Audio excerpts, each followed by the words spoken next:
All new at 6. If you are a small business owner in the Denver area, you might have heard of accountant Donald Eiley. He scammed over 100 businesses over the past couple of years, and last month Eiley pleaded guilty to wire fraud and filing false tax returns, but his victims are still paying the price. Denver 7 Sally Mandu's in the studio. You spoke to one of the victims. And Shannon, the business owner lost thousands of dollars and tells me the IRS doesn't care if he's the victim or they just want their money, and they want it right now.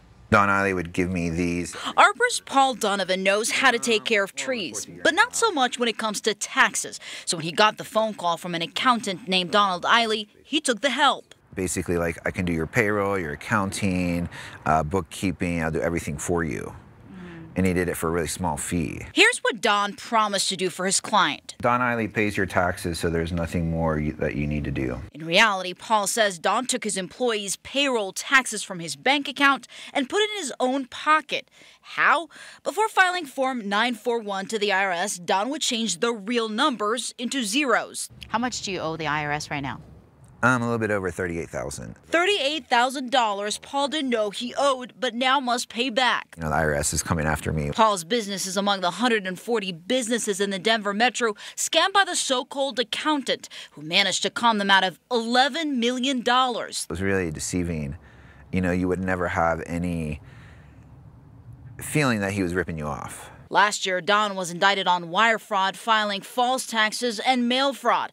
So where did all the money go? The Justice Department says $900,000 of the $11 million he took from honest small businesses like Paul's helped pay for his lavish $1.5 million home in Parker. We knocked, but no one came to the door.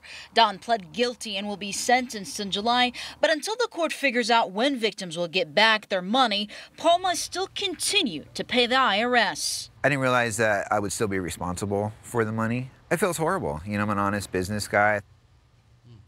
The IRS was also part of this investigation into the scheme, so I checked with the IRS to see why Paul is paying for something he didn't do. They told me they don't comment on ongoing cases. Don Eiley could face over 20 years in prison.